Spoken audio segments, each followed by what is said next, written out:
Here at Nkosi Talk Shows, find your own voice lead from within. With me today, I have Amanda Murray and Grant Morel. How are you guys? Good. Ready to be here. Yeah, You me good, too. Grant? Yeah, it's nice to be here. It's nice to be here today. I'm ready to get going on this subject. Very important subject. Awesome, awesome. Have you got your questions ready? Because you like to keep everybody busy. So, guys, our topic today is the shift your mindset limited versus limitless. So, the way we perceive our capabilities and potential often dictate the trajectory of our lives. So, adopting a limited mindset can confine us to a narrow path where areas embracing limited mindset opens up a world of possibilities. So today we're going to explore the differences between a limited and limitless mindset and provide strategies to shift towards a more expensive way of thinking. I know Amanda, you chose this topic last week when we were on the show. So, what was the motivation behind choosing the topic? Well, I just finished rereading this book called Limitless Mind, Learn, Lead, and Live Without Barriers. And it's really a really great book because it talks a whole bunch because I'm a teacher too. So it was kind of a book that I just happened to pick up and then it was actually about teaching. So I was like, oh, this is really interesting because usually I don't love reading teaching books, but I want to just read this one little part of it because it really like sets the tone of why I chose to pick this topic. It says many people go through life feeling inadequate, often because a teacher, a boss, or sadly a parent or other family member has made them feel that way. When people are not good enough, every failure or mistake is another opportunity to beat themselves up. When people realize that negative limiting ideas are untrue, that any change can happen, and that times of struggle and failure are positive for brain growth, they stop feeling ashamed and start to feel empowered. And I thought that was a really powerful, like little quote because it talks about like all of us probably have felt ashamed or not good enough or something at some point in time. And I know for myself, that was always my like negative thought process is always to go back to, okay, I'm not good enough. I'm not good enough. I'm not good enough. And then it's like, well, I can try, right? Or I can learn, or I can be open to new opportunities. And be willing to try, and you don't have to. It was always that perfectionism in me as well, where it's like, well, I have to be perfect at it and know everything about it before I can start, and that's not true. You can start at any time, and you can begin by just taking that first step. You don't have to take every single course on the planet in order to be able to do something. You can just begin, and that's often how entrepreneurs start out, is they're not experts in their field. They are just like willing to fail forward and willing to begin to take that first step in learning and willing to have a limitless mindset where they're like, okay, I don't know this yet, but there's no limit to what I can learn and how I can learn. And I know if I continue to take steps towards my goals, that I will eventually get there, or I will eventually meet the right people to set me on the trajectory that I need to go on to in order to feel like I'm fulfilled and everything else. And what I really love about this book too is it talks about why struggle is important and how our brain neurons actually grow stronger when we work through struggle, and how that struggle that we go through is actually really positive for our brain health. And I think it's just like, it's fascinating to read because often people look at struggle as like a negative. And actually, when you look at the science behind it, it's actually a positive. And I think that's something that we need to like reset in our brains, is that our struggles are actually something that help make our brains limitless. And our brains are actually limitless. When before in the past, they used to think that our brains were not malleable, and that now we have neuroplasticity. We know about neuroplasticity, which we didn't know about before. And so knowing those things actually can help you become a better learner. And you can really create neural pathways about anything, whereas we used to think that your like IQ was set. And that's not necessarily true anymore. What do you think about this topic, Grant, and the book that I just shared a little bit about? Thank you, Amanda. Brilliant, some brilliant nuggets from that book that you just actually gone through and paraphrased. I think it's brilliant because, yes, indeed, We've always heard the expression, "Whatever doesn't kill you makes you stronger." Not an expression I like, but if you take the nuance of it, it's true. We learn from these situations. We become wiser adults. We become better parents. We become better leaders through experience because once you've gone through a problem before, you could look at a project or something that your children's going through or spouse or a younger sibling, and you can look at it and say, we've been here before for this one. And although the past does not equal the future, the law of average is telling me this may not be the path to take because of X, Y, and Z. And because you remember this struggle, you remember how you got over it. And the most important thing and the wonderful thing about human beings is I think we often forget how wonderful human beings are.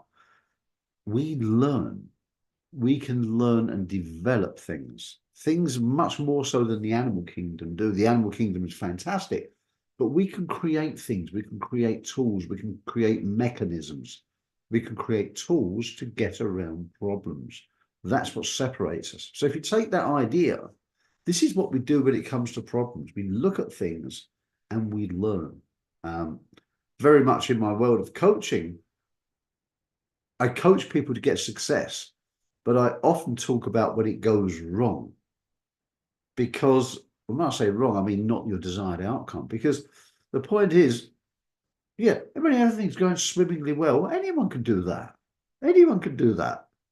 The real leadership, the real success comes when things don't go right. And I've said this in other episodes here, sessions on this program, is that when things don't go wrong, that's when the true leaders come out.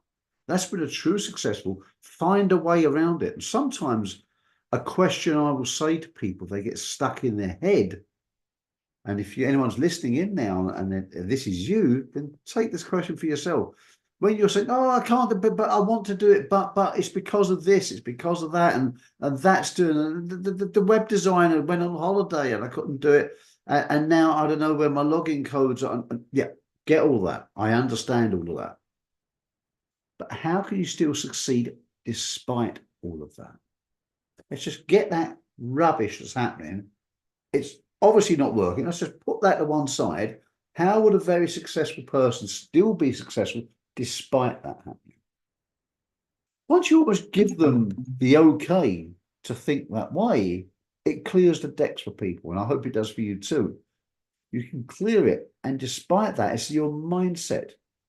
I got things going on with a organization that I look after, and there's some problems there, and no one knows the answer to it, but some decisions need to be made. I'm saying, okay, fine. So that's what's happened. This is a situation I've inherited, not caused. I've inherited it, and I'm like, okay, so we need to do something about that. We need to get someone to get access to that.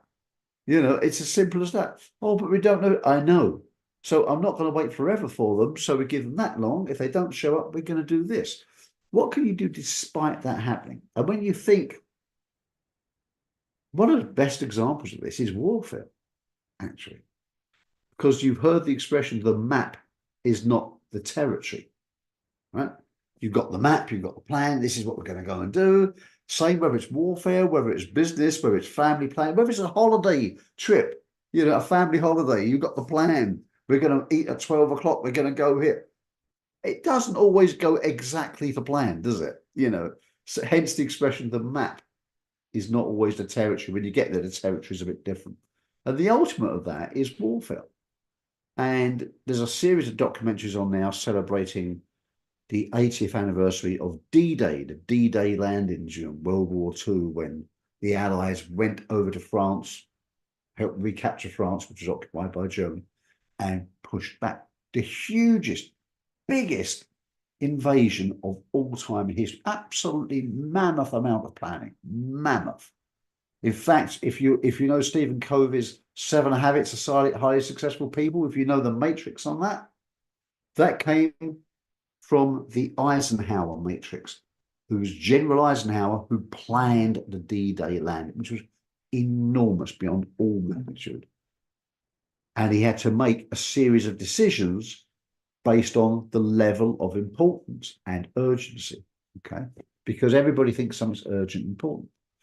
That came from there, and that has now gone over into the world of business. So there's a lot you can borrow from that.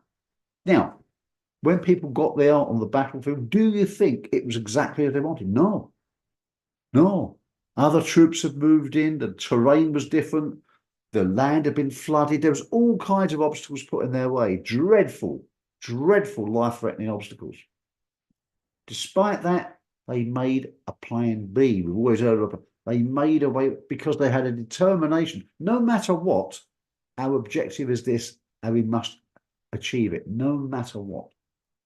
And it is that kind of spirit that you can do. So when you're in a business and your web designer has gone on holiday and your website's not ready, or the leaflet's not printed, or perhaps the car breaks down on the way to a meeting, they really are rather small problems by comparison. In fact, as I often say, if you're going to have problems, they're the kind of problems you want to have. My friend, a tourist, was on a bus in England the other day, and she was very polite lady standing up, and a woman said, "Could you move, please? You're in my personal space." Now, it's a public bus. Everybody's in everybody's personal space. You can't avoid it. To which I said, my answer would have been, I do realise that, and I'm sorry, but in the same token, you're in my personal space. Unless you'd like to offer me your seat, then I don't really see what we can do about it. Otherwise, there are plenty of taxis available. You do have choice, which is true. Or to the other point, if that's really all that's on your mind, that's all you've got to worry about, your life must be pretty good. It's really not a problem at all, is it? You know, it's ridiculous. So, and knowing the person I know, very polite, you know, there would have been no reason to have said it to that person. So sometimes we have to, when I say, I think, stand back from the canvas, take the reality of the situation and think, and I'm going to make an Anthony Robbins quote here. When I first went to an Anthony Robbins event in 2005, everybody gets their own key takeaway. And I was going through a big challenge at the time. That's why I went. And one of my key takeaways was this expression: "Oh, I've got this problem." And he said, "Well, okay, is that going to be a problem in 5 years from today?" And most of these things are not, are they? In which case, just change your language. Is it a problem, or is it just a minor inconvenience? You change your language, you can change your reality, you can change your mindset. And I think that goes from a scarcity mindset to an abundance mindset. You can see problems as a challenge, as a quiz. There's a way to get around it. People pay good money to do quizzes. We get them for free. And we can handle it. It's all the way that you choose to deal with things. That's my take on it. That's my take on it. Nomsa, what about you? I want to know what you think about this. I like the topic. I was trying to find the book on Amazon, Amanda. What's the guy's name? Is Joe something? Is it a guy or a woman? It's a woman. It's written by Dr. Joe Bowler. She's a Stanford University professor. Okay. I'm gonna find the book. It sounds like it's a good book.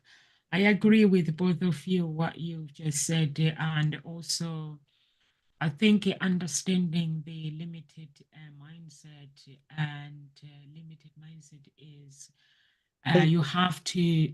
Can you hear me, Grant? Your microphone keeps cutting out. It keeps fading. It's okay. I don't know.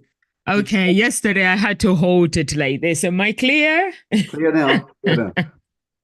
I don't know. It's on the thing there, but it should be okay. So having like fixed beliefs, it can actually limit our abilities and our intelligence and talents, and believing that we cannot change anything, and fear of failure as well. Like Grant said, when you're doing things, sometimes you have to have a plan B, doing things, and then if things they don't, I think most of the, it's like my clients, when I talk to them, like I think they fear, people fear about being judged by people.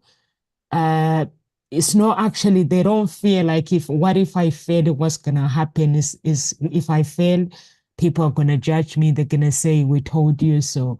But in this world, whatever you do, if you are somebody who is watching right now, guys, do whatever you think is right to succeed. It doesn't matter, because some people don't succeed in life if they don't go for what they should be doing, because they are worried that if I don't succeed, my friends will look at me in a different way, my family will look at me in a different way. It doesn't matter what people think. At the end of the day, failure is a skill. So if you do something and it doesn't work out, you can always have plan B. So I actually agree with you, Grant. I'll let you guys, Grant, Amanda. I like how you guys talked about how it doesn't always go the way you were initially planned. And I think that's really important because there's so many things in life that don't go the way you originally planned. I want to just point out one of the things that she talks about, because being a teacher, I really believe that we should be focusing on creativity, collaboration, and critical thinking skills in school. And that should really be the pillars of what education is, if we could shift our mindsets. And so she talks a little bit about that in here, and where she talks about how the new discoveries about the working brain are revealing the need for a different approach to teaching that's more physical, multidimensional, and creative than approaches that have been used in the past in most learning institutions. And I really think that's super powerful, because so much of our learning has, like, when we give out creative activities in classrooms, kids always blow my mind. They absolutely blow my mind in what it is that they create. So, for example, we are doing this project in my classroom right now where the kids had to pick one of the books that we read this year as a class, either like the read aloud, or a book that they've read independently, or a book that they're reading in their book club. And they had to create the scene, like a setting in a shoebox. And we said, then once you create the setting, we should know instantly from looking at the setting what book it is that you picked. And so they're creating all of these scenes that are like blowing my mind. They look like professionals did them, some of them. Like, they're absolutely amazing. But then in addition to that, they had to also tie in our study of electricity and magnetism into it. And so they have to have some sort of electrical component in their setting. So whether it's like a light switch turns on, or a burglar alarm goes off, or maybe both happen, but they have to have some sort of like scientific piece into it as well. And so it's like they're just absolutely blowing my mind at what they've come up with and how they've created them, and the materials that they've brought in, and the little creatures that they've created with the clay. And it's just, when you give them lots of opportunities to be creative in multi dimensional learning ways, they will blow your mind. If you're like, here's a worksheet, go and do this, they're never going to think outside the box. They're never going to go beyond your expectations, because they're going to be like, here's my worksheet, I finished it. But I do definitely think there are time and spaces where we do need worksheets in order to help guide them so that they can do creative activities later on. Like, there were some worksheets that I did initially to be like, how does a circuit work? How do we make a parallel circuit versus a series circuit? And how do we ensure that we can test all of the materials that we're using to make sure that our light bulbs are going to go off, or that the alarm's going to go off? How do we increase the power of our electrical circuit? Those type of things. We did some worksheets on that originally, and we did some worksheets on like planning out what book we were going to pick, why we were going to pick it. how we were going to make sure that when people looked at our settings, they were going to know instantly. And so instantly which book it was from. And so when we give kids really creative things, they are limitless in their opportunities to show their learning in multiple ways. And I think that's a really, really important tool, because they're not going to be successful initially either when they're trying to do something. Like I had kids be like, I'm trying to make this airplane out of clay and it's not working. And what can I do? And I was like, well, try sticking some toothpicks inside the clay to like hold the wings up. And then they're like, oh my goodness, that's amazing. And then they're like, oh, I can't get this to work. I need the electrical component to work. I'm like, well, maybe try using like a washer or a penny or like some sort of metal piece in there so that this connects. And I had kids like creating their own wires rather than using the wires that were provided. I had kids that like brought electrical tape and were using paper clips to create their own wires within their box. And it's just like out of the box thinking, right? And it's so amazing when you can give kids opportunities to do that, because they will be limitless in what they produce. And one of the things that I also thought was really important from this book is she talks about how Albert Einstein is probably the person most thought of as a genius, but he also embraced mistakes and approached learning from a particularly productive ways. And then she talks again about some of the quotes that she loves that Einstein said. And I'm just going to read some of them to you. It says, "A person who never made a mistake never tried something new. It's not that I'm smart. It's just that I stay with problems longer." And I think that's really important, because so often our resiliency and our willingness to continue trying is based on our mindset. And if our mindset is, well, if I sit with this a little bit longer, maybe I'll figure it out, then we have a growth mindset and a limitless mindset. But if our mindset is, oh, I don't get it, I'm just going to quit, I suck at this, that's what lots of kids' mindset is. But if we could shift their mindset into like, well, if we sit with this a little bit longer, if we try to figure it out, or if we work with other people, maybe we can figure it out together. And if we start to foster mindsets like that, then we're going to empower kids to think in a limitless way and think like, oh, maybe I don't get this yet, but eventually I probably could get it if I tried a little bit longer, or if I maybe pulled in some different resources, or maybe if I look something up on the internet, I could figure this out. And then I also really like this one. He says, I have no special talent. I'm only passionately curious. And I love that, because everybody thinks of Albert Einstein as this like absolutely amazing genius that like changed the world, which he did. But he also is like, I don't have a special talent. I'm just really curious about things and I want to figure them out. And I want to keep looking at those things and I want to keep exploring. And I want to be limitless in my opportunity to continue exploring, which is super powerful as well. And then the other one he says, which ties into what we're talking about, is in the middle of difficulty lies opportunity.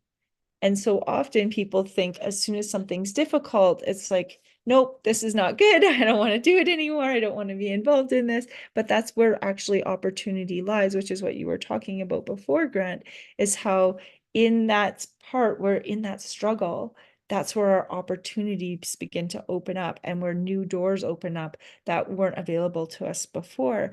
And so when we start to change our mindset to this limitless mindset, we're able to like stay in that struggle a little bit longer and open new doors that were not available to us before.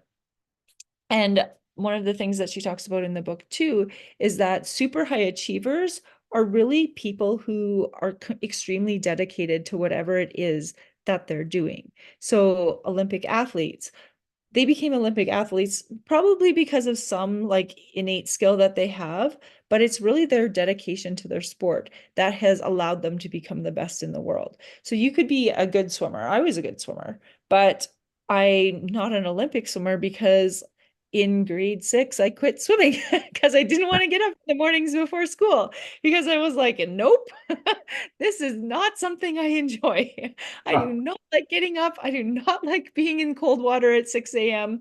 Yes, I made the provincial times and I was competed at provincials, and I probably, if I kept going, I could have competed at nationals, but I didn't want to do it because I didn't like getting up in the morning at 6 a.m. and being cold and wet before school. I hated it. I absolutely hated it. I loved swimming. I became a lifeguard. I lifeguarded all my way through university, but I did not love swimming enough to want to compete and swim 4 hours a day and be cold all the time.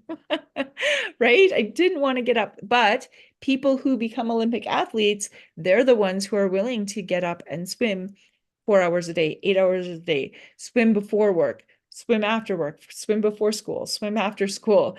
And they are completely dedicated to their niche and their sport. And that is why they become the best in the world, because they are dedicated to hard work for many, many years.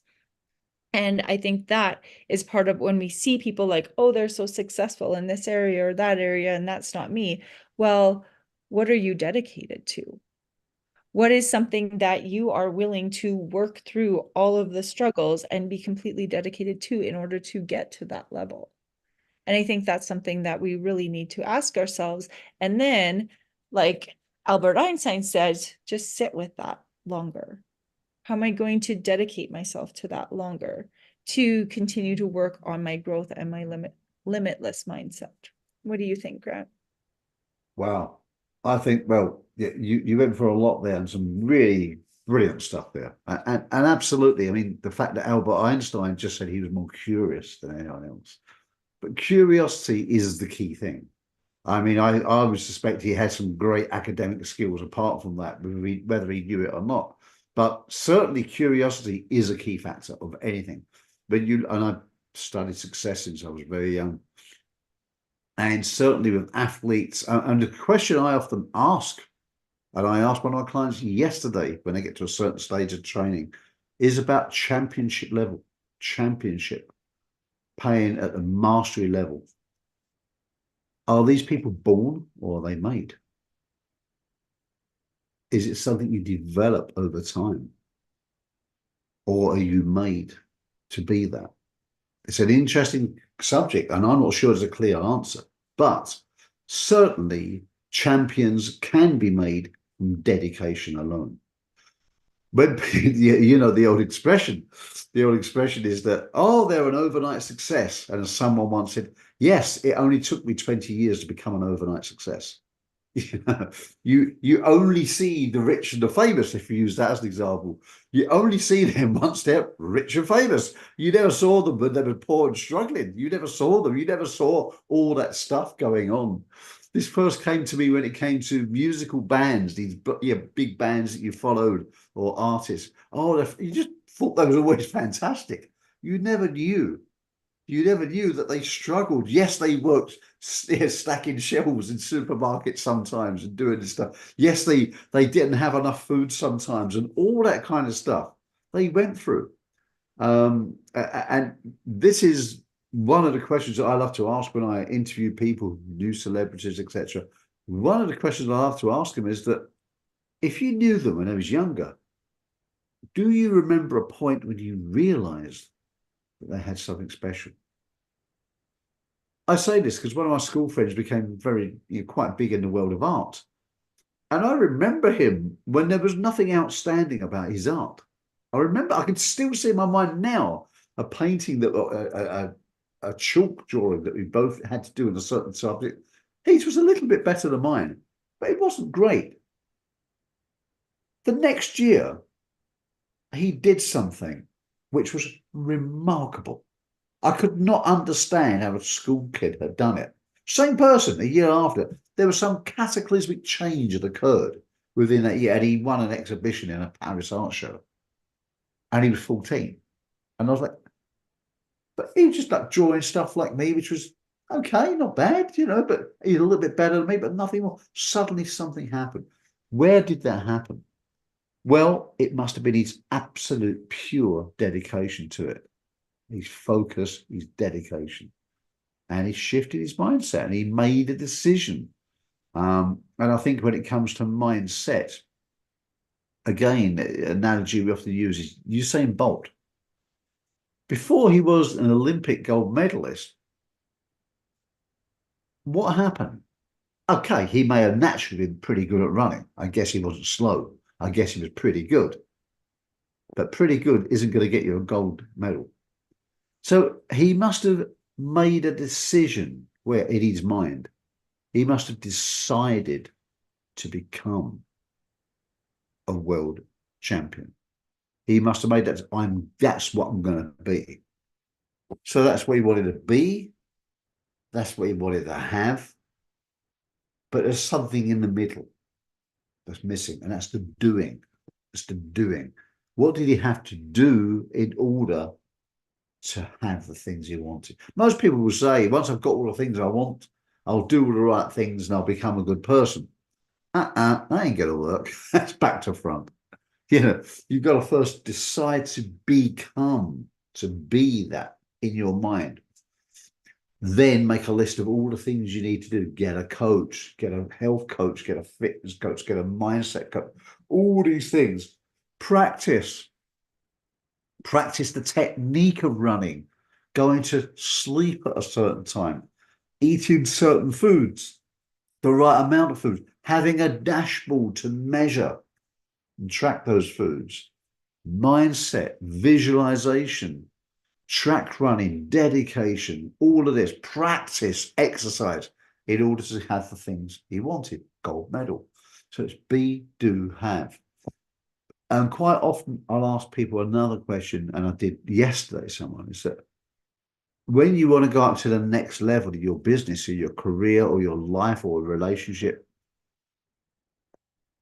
I often ask myself, are you the person you need to be in order to achieve what you want to achieve?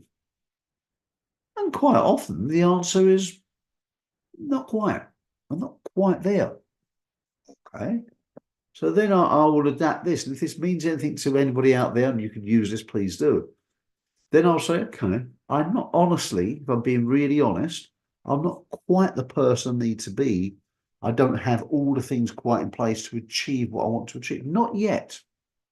So what am I a little bit falling short on? What am I doing not enough of? What am I doing too much of?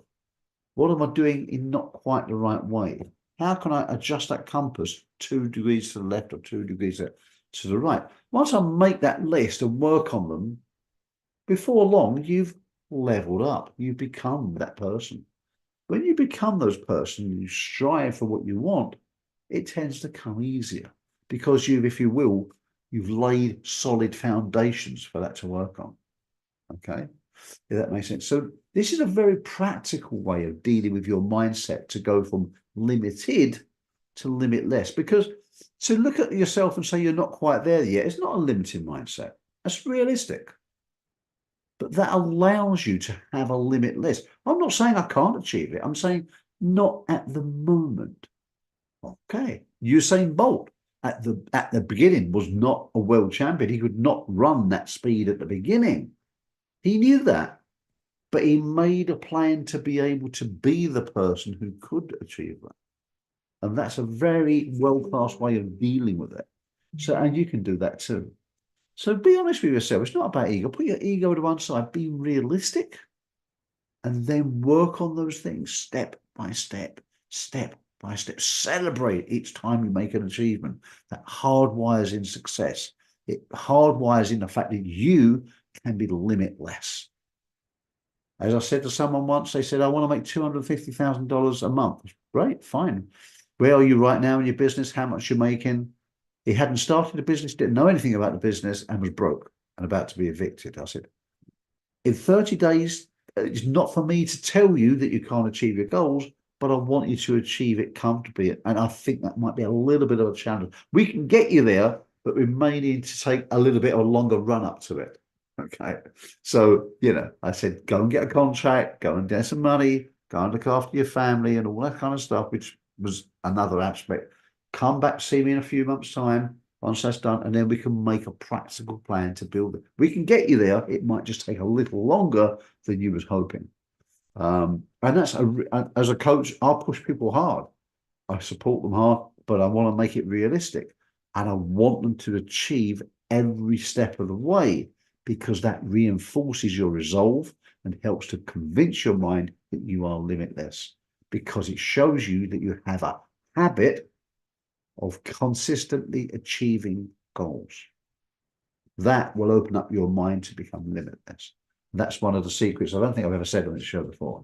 That's one of the secrets which I coach my people. There's more to it than that, obviously, but I coach them through that to allow them to do it. So, but take a realistic stock check where you are, where you want to be, what you could call it a gap analysis is in the middle, what the gap is, and what you can do to fill that gap and enjoy it.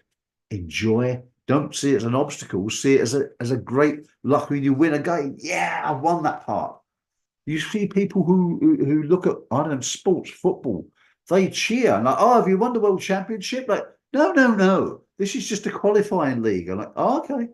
But they're celebrating getting to that next level. They've got to that level. Hey, that hardwires into success, the camaraderie, the confidence to go to the next level. And it's very, very important. Success is built in steps, is what I think, and so is your mindset. Nomsa, what do you think? What do you think about mindset? What do you think about that? Is it built in steps? Is it not? Can you do it all at once? Does it have to be done in steps? Or is there no right or wrong? What do you think? I think it's depend with the person. You can do whatever you think you can. You can either do it step by step, and don't do too much. And for me personally, I think you have to get out of your comfort zone. When you get out of your comfort zone and then do what you believe to be true about yourself, I think knowing yourself, knowing who you are is very, very important. I always, if I look at back, my success is based on my father implanted the mindset when I was growing up, and my dad, I had two fathers, they planted good mindset growing up as a child. And when I turned 18 now, I was like, okay, let me do this now, practical, doing it myself. And I could see that every step that I was taking, there was somebody who wanted to stop me. And these people, they are my family, either family or friends. But when I look at it, it didn't mean that they didn't want me to succeed. They were scared for me. Mm. So people have to be aware of that. When you have a family, you have friends. When your friends are saying you can't do this, it doesn't mean that they're jealous. There are some who are jealous, but it means they are scared for you. It means that they are protecting their job, they're there to protect you. Your parents, your family, they're there to protect you. But for me, it was like my dad, it was like, you can do this, whatever you want to do, you can do it. I remember getting up in the morning and I was like, I want to travel. And my dad is looking at me like, Nomsa, you need to go to school. And I was like, I'm going to school. You told me I can do whatever I want. So I've got two parents. So I want to travel. So that's how but inside I was so scared because I was young. I did not want to pay the bills. So you can do whatever you feel you want to do. But at that same time, my parents did not stop me. They were like supportive. I became rich anyway. My stepdad made me rich by giving me money for a start. So it was like, you want to do this? I was like, yeah, I want to do this. And I travel. And when I arrived in my destination, and it was like, remember that shoe that I took to town? I was like, yeah. And he was like, open that shoe. I was like, what do you mean open the shoe? It was like, go under the shoe, open it up. It's been glued. Open that glue, the thing underneath. And then I open it. I was like, I'm rich. I was like, okay, this is good. But I did not tell people that I was living with that actually I had the money. I just went and sort out my life and sort out my papers and sort out everything that I needed to sort out. And I started doing like looking for football teams and so I can play football. And I wasn't spotted myself. I actually had to find the teams, approach the teams, and like put me on the pitch. And I'll do whatever you want me to do. I knew I was strong. I'm an African woman. I'm a very strong woman. The mindset that you have to have. You got to be really, really wanting to be hungry. I was hungry for success. I was tired. I looked at my dad. My dad came from he was like my dad and my stepdad. And I was like, my stepdad was very rich. Before I knew that my family come from a royal family, I looked myself down. And so we're like, okay, I was like, seeing myself like, okay, I've got to do this. And I did what I did because of not wanting to fail. But in the process, there were people were laughing at me. When I went to approach football teams, they would laugh at me like, you are Africa, who's going to take me serious? And the managers, as soon as they put me on the picture, they're like, I want to work with you. I was like, okay, cool. Because at the end of the day is what you can produce. The other day, I was sitting in front of my computer. I was like, let me put myself forward to the agencies, film and stuff. I don't like acting, it's boring. I've done it, it's just boring, saying the same thing. But I was like looking at some other work. And I got somebody, agents that works with Kylie. I'm talking to them now. But I can pick and choose the conditions of if I want to do it, I can do it. But it's just having that. I think most of the time it is us not valuing ourselves. We think we are not good enough. Like I'm a black woman from Africa. Some people use coming from Africa as an excuse for not succeeding. Like who's gonna listen to a black person? God. So the good news is, guys, those who are watching, whatever background you come from has got nothing to do with success. Success is you. You have to create it yourself. Whatever color, it's got nothing to do with it. You created yourself. You put yourself out there, and everybody wants to talk to you. People want to work with you. So we work with John Gray Grant. We had to actually email him and say, listen, this is what we have. Would you like to work with us? And yeah, he said was like, yeah, why not? Because we're not different than anybody else. We're not different than celebrities. We're human beings. And the other person that we contacted was that person that I contacted, the virgin guy, his wife. Oh, Richard. What's his name? Richard Branson. Richard Branson. Yeah. Yeah, I contacted him, and his wife saw my email late when we were doing the talk, and she was like, I like you know, sir, for actually having the guts to actually email me. Unfortunately, I'm away, but if I was around, I would have come. Just the fact that you had the courage to actually contact me, he would have been here. And that guy with one hand, he's been on our talk show because we just have the time. We just contact people. We don't look ourselves down, and doesn't matter where you come from. Success, you have to want it, isn't it, Amanda? That's why you teach children at school. Yeah, well, really to think big about themselves, right? And Yeah. to help uplift them from wherever they are that they feel that they're not really strong. And I had one student the other day say like he's one of my kids that struggles with certain like learning things, and he's like, oh, why aren't I smart like this person? And I said, well, you're really smart in different areas. I said, this kid is smart in these areas.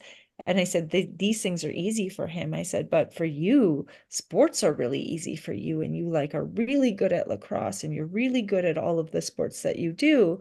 And so, but those sports aren't as easy for that other kid that you were talking about who's quote unquote smart. And I said, you have the ability to learn the same things that they're learning too. And like to be at that level, it's just the amount of time that you spend in that area. And I said, do you want to spend all your time like studying math? Because if you do, you'll be really successful at it. I said, but you like to spend all of your time playing sports because you're very high energy and you like need to run all of that energy off. And I said, so spend your time focusing on those things.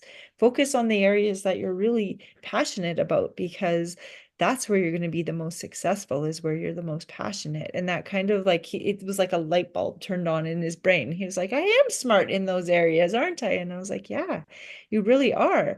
But the thing is that even as early, like I teach grade 5, and so they're about 9, 10-ish. And even as early as grade 5, they start to think of themselves as not smart, or not smart in certain areas, or there's no, it's not worth me trying because these other kids are so much better in that area than I am. And I said, I don't like that mindset. And so when they're in my class, I really try to shift their mindset in like understanding that they can learn anything, and that when they set their mind to it, they can continue to build on those skills. And that we really need to think flexibly about how we're learning. So maybe this one way isn't helping you learn, but maybe a different way is. And so maybe you learn better when you watch videos instead of reading a book. Maybe you learn better when you get to talk to people and collaborate with them than when you work alone. Maybe you learn better when you get to work on a computer versus working in your notebook. And so really like trying to pull on people's strengths, but then also showing them that learning isn't like this straight line. It goes all over the place and up and down, and we get to like think outside the box, and we get to like learn and grow, and really, really want to change how we show up in different areas of our learning so that we are open to learning. Because some kids already by grade 5 are kind of shut off to learning in certain areas. They're like, well, I'm not a strong reader, I don't want to read anything. Well, no, you can be a stronger reader. We just have to like practice it a little bit more, and maybe read some books that you're really interested in or that are fun, or set you up in a group where you get to like talk about, like make connections to the book and see. And I even had a kid who's not a really like doesn't love school at all yesterday, because I'm reading The Wild Robot with his little book club group. He was telling me all about the fact that they're making a movie out of The Wild Robot. So he's like took the book that he doesn't even like reading to begin with, but he's taken the book that we're reading as a book club group, me and 2 other kids with him, and then obviously gone outside of the classroom and talked about it with his parents. And then they looked it up, and then they found out that there's a movie coming out about it in the fall. And they're like, he's like, you got to watch the trailer, Miss Cottrell. It's like so cool. And I can't wait till this movie comes out. And I'm like, yes, yes. Like this little book club has like got you excited about something. And then we're talking about how like AI is changing the way that we live and show up in the world. And then what are the potentials of AI like taking over jobs and different things, because we're also reading as a class this book called The Super Teacher Project.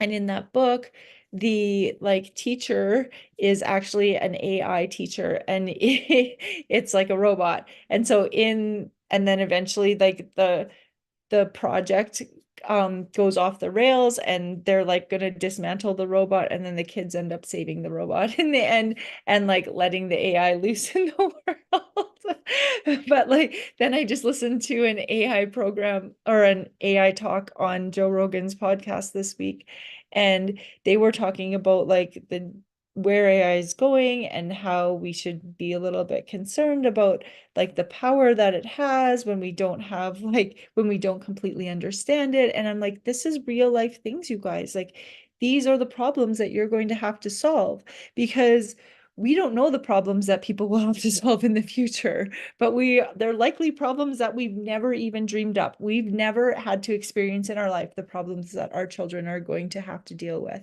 There are things that we're going to need to think outside the box and think creatively about, and be able to collaborate with others, probably on a global scale.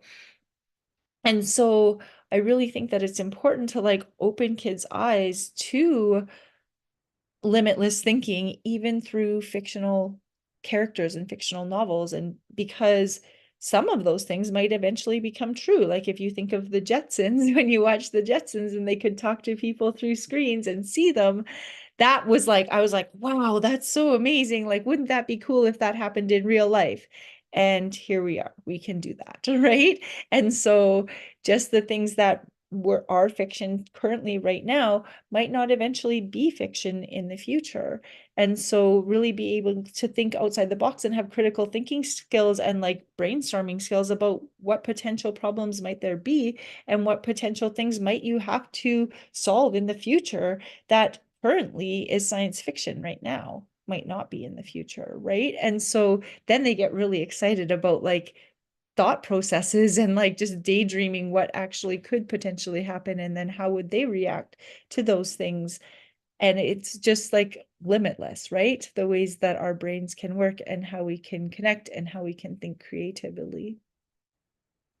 Grant, do you have anything? I know we should be summing up pretty quick here, so I just Yeah, wanted. the Jetsons. It couldn't come early enough for me. I wanted that as a kid. The Jetsons. And zipping around in those little hovercraft. I mean, I used to sit there going to work in traffic, looking at traffic and thinking, we're still doing this? This is mad. You wake up, we had these jets and things. So there are jetpacks. So when I saw jetpacks, I was like, I want one. I want one. But I don't think you're allowed to use them. They're incredibly expensive right now. But it's going to become easier. You can get flying cars. I mean, I always wanted a house with a little instead of garages, you've got those little heliports and those little small aeroplanes with the wings that fold. I thought, yeah, that'd be paradise for me. I'd still like it. I still want this on my wish list. I want that closer to the Jetsons as possible. AI, yeah, well, yeah, whole big subject, and we've spoken about that before.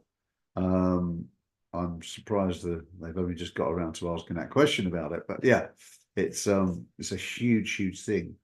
But your mindset, one of the key things around AI again is down to mindset. I've said before, I think it's poised to cause 88 million job losses in America, yet poised to create 96 million jobs in America, but only, here's the caveat, only for those people who are willing to pivot, to change, to embrace, to allow their mindset to embrace it. Unless you're doing something, I don't know, let's say like a carpenter, and even elements of that industry will be managed by AI, make no doubt, it will. But the actual skill, cutting wood. But of course, you'll have machines that will, by AI, will cut wood. You know, you've had automation for years, but the handcraft will still be manual. But for most people, unless you're willing to pivot, embrace, if you just say, I'm going to stay as I am, look out, look out, look out. So you have to have the mindset to embrace change, which is the thing that most human beings hate and they struggle to resist. We don't like change because we like security. If we look at Maslow's hierarchy of the need, security, safety, shelter is at the bottom. It's the fundamentals, and change could threaten that. That's why we don't like it. But if we can embrace it and work with it, normally they are the people who prosper. So there's a lesson. So change your mindset, change your behavior, change your outcomes. And how do you do it? Do you do it in big chunks? Some people say yes. But the way I look at it, and it was put to me very well by a client yesterday, when I asked him, how do you handle failure when it comes? Yeah, unusual question for a success coach, isn't it? How do you handle failure? Because we all have failures in our life. It's not a word we often use. We call them challenges. We sugarcoat it, but it's a failure. It's a challenge. Call it what you want. It's just a label. But how do you handle it? Because it will happen at some point. His answer was beautiful. He said, well, I put things in place, such as pensions in place. I put savings in place. I put systems in place. And this person is a stock market trader. He teaches people very well. And I said, so like stop losses? He said, yes. Because as you know, if you bet on your money going up, you may bet on it going up at this point and you'll stop it going up and up. Also, if it goes down, you may be at work during the day and you've set your trade. You don't want it to keep plummeting, going through the floor and taking tons of money out of your account. Maybe you only want it to allow it to go down to that much, and then it stops the trade. So you limit your loss. And that's what you do in trading. That's one of the very fundamental things. You must have a stop loss, as it's called. So when you do that, why don't you set stop losses in your life? Because when you know if you fall back a step, you're not going to fall down the whole set of stairs, but just down one step. That's manageable. And that allows you the strength to continue going on. We've often heard the expression, how are you going? 2 steps forward, 1 step back. Yeah, the graph doesn't always go like that. It quite often goes like this. Okay, but gradually going 2 steps forward, 1 step back. And when you think of it, if you put these safety nets in place, it prevents you from being fearful going forward, because if you're going to fall, you're not going to fall too far. And this comes from be, do, have. Be in your mind, become it in your mind, know what you want to have, and make all the steps you need to take along the way and measure them. And if you've fallen back a step, maybe you've got a little bit more learning to do. That's fine. Go back and fix that and go forward. Because if you keep doing that methodically, it's going to be pretty hard to fail. And then you can achieve anything you want, because that is having an abundant mindset, knowing that you can achieve, as Nonsa said, if you think you can achieve it, you can. And I think it was Mark Twain. Was it Mark Twain who once said, if you think you can or you think you can't, you're right. So better to choose and think you can and make a system to achieve it, because then you can, and you're adding substance to the goal. You're adding reality to it. That's what I wanted to say. That's me wrapping up, and over to you, Nomsa. Thank you so much, Grant. And for me, growth beliefs is very, very important, guys. Embracing your challenges, step out of your comfort zone. Abundance mentality is very, very important. Positive self-talk is very, very important. And never compare yourself with anybody. Don't compare your life with anyone. Even if you come here to watch the talk show, never compare yourself with me, because I had to figure out things that about myself to be where I am today. Am I just low? Just a little bit. Oh my goodness. How is this mic? We heard you. It was just a little bit quiet. Yeah, you're good now when you hold it. Okay. Why do I need to hold this thing? It needs to stay on the table. Speak to your tech guy. I don't know. Speak to the tech. Yeah, so it's very, very important to get out of your comfort zone and know who you are. And you can't do everything, obviously, and stay focused and just do what you can. There are some people that may say you are not good enough, but don't listen to them, because know thyself is very, very important. I know myself. Everything that I do it because I just want to achieve something, and I celebrate myself. Celebrate your small wins and big wins, both sides is very, very important. And actually, I had a chat with a meeting with Mr. My Silas, the AI people. Was it, what was it yesterday? Yesterday was Tuesday. No, it was Monday. Yeah, we had a meeting on Monday. So life is limitless. So you can be, and when I was talking to them, and after they were like, okay, when we make some improvement, you're gonna be one of those people that are going to actually test the AI is already there. Students are using it for essays. So we're just having a meeting to talk about their improvement. So you can do all those things when the opportunity comes, and also when people approach you, just go for those opportunities as well. But you can't do everything. I always see people like approaching me with different things. I'm like, I can't do that. And they're like, why? I'm like, I know who I am. Like trading. So many people want me to trade, but I can't do trading because I know where I'm going. So know yourself, your dreams, where you need to be, and stay focused. That's what I live with you guys. And never ever compare your life with anybody. Your marriage, your car, your houses. don't compare yourself with anybody. We are walking in this path on our own. We have people that support us. Get to the right people and get in touch with us at Ngozi Talk Shows as well. And you can go to the website www.hseia.com if you want to connect with Grant and Amanda and I, or they have their website. Amanda's website is there. You can follow Amanda and her social media handles are there. Grant Morel, you can follow him on Instagram. He's on Facebook as well. If you are following us on Facebook, please go subscribe to our channel. Those who are following me on Ngozi Talk Shows and my personal profile, please go and subscribe to our YouTube channel. And YouTube channel is there on my profile. You just click that link, is Ngozi Talk Shows at Hope Spring, and just stay connected with us. Be part of the family. God bless everyone and live with grace.